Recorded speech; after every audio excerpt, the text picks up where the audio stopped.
Assalamualaikum warahmatullahi wabarakatuh. Selamat pagi anak-anak. Hari ini kita akan belajar tema 4 berbagai pekerjaan, subtema 3 pekerjaan orang tuaku, pembelajaran 3. Sebelum kita mulai pembelajaran pada pagi hari ini, marilah kita berdoa terlebih dahulu. Berdoa, mulai. A'udzu billahi minasyaitonir rajim. Bismillahirrahmanirrahim. Raditu billahi robba wa bil islami dina wa bi Muhammadin nabiyya wa rasulah. Rabbi zidni ilman warzuqni fahman. Amin. Silakan anak-anak membuka modul tema 4 kalian halaman 84.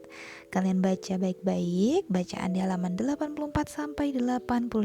Setelah itu perhatikan penjelasan dari Bu Guru. Perhatikan gambar yang Bu Guru tayangkan pada video kali ini. Ada gambar tumpukan sampah. Kemudian ada dua hewan laut yang memakan sampah. Penyu yang memakan botol plastik, kemudian ikan yang memakan plastik atau tas plastik yang dia kira sebagai ubur-ubur. Jika ini dibiarkan, maka hewan-hewan laut itu akan mati. Salah satu faktor yang menyebabkan rusaknya lingkungan hidup adalah pembuangan sampah.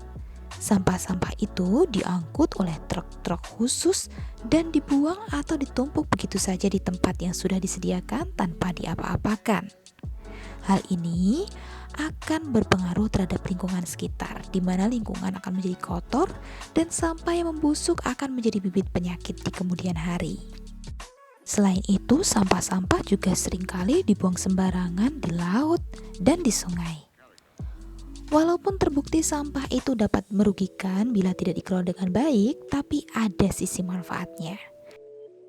Hal ini karena selain dapat mendatangkan bencana bagi masyarakat, sampah juga dapat diubah menjadi barang yang bermanfaat. Pemanfaatan sampah ini tidak terlepas dari penggunaan ilmu pengetahuan dan teknologi dalam menanganinya dan juga kesadaran dari masyarakat untuk mengelolanya. 3R atau reuse, reduce, dan recycle. Sampah saat ini masih menjadi cara terbaik dalam mengelola dan menangani sampah dengan berbagai permasalahannya.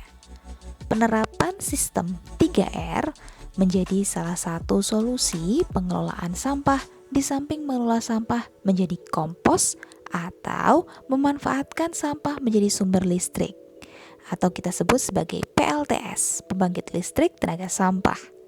Pengelolaan sampah dengan sistem 3R dapat dilaksanakan oleh setiap orang dalam kegiatan sehari-hari.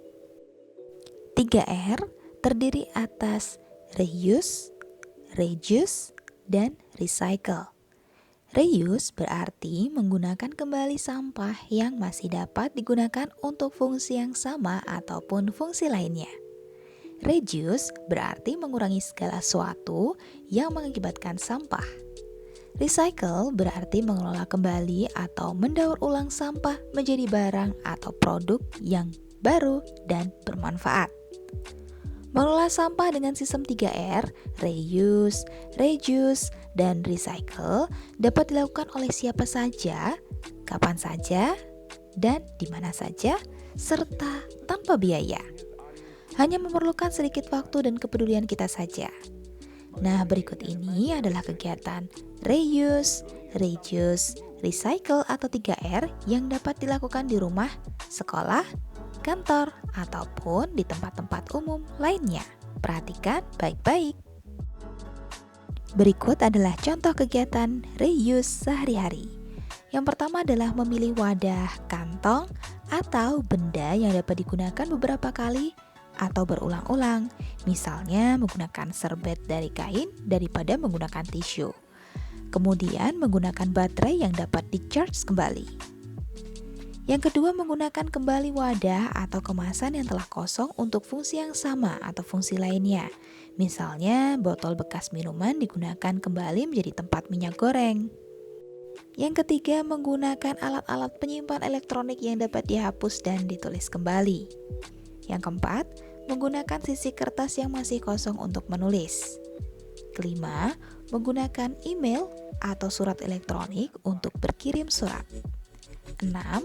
Jual atau berikan sampah yang terpilah kepada pihak yang memerlukan. Selanjutnya adalah contoh kegiatan reuse sehari-hari. 1. Pilih produk dengan kemasan yang dapat didaur ulang. 2. Hindari memakai dan membeli produk yang menghasilkan sampah dalam jumlah besar. 3. Gunakan produk yang dapat diisi ulang, misalnya alat tulis yang bisa diisi ulang kembali. 4. Maksimalkan penggunaan alat-alat penyimpan elektronik yang dapat dihapus dan ditulis kembali. 5. Kurangi penggunaan bahan sekali pakai. 6. Gunakan kedua sisi kertas untuk penulisan dan fotokopi. Ini adalah salah satu cara yang bisa kita sebut sebagai paperless. 7. Hindari membeli dan memakai barang-barang yang kurang perlu. Berikutnya adalah contoh kegiatan recycle sehari-hari. 1. Pilih produk dan kemasan yang dapat didaur ulang dan mudah terurai. 2. Olah sampah kertas menjadi kertas atau karton kembali. 3. Lakukan pengolahan sampah organik menjadi kompos. 4. Lakukan pengolahan sampah non-organik menjadi barang yang bermanfaat. Itu tadi adalah cara atau sistem pengolahan sampah yang sering dikenal sebagai 3R. Silahkan kalian kerjakan Ayo Berlatih halaman 85 dengan kalimat jawabannya di buku tugas kalian.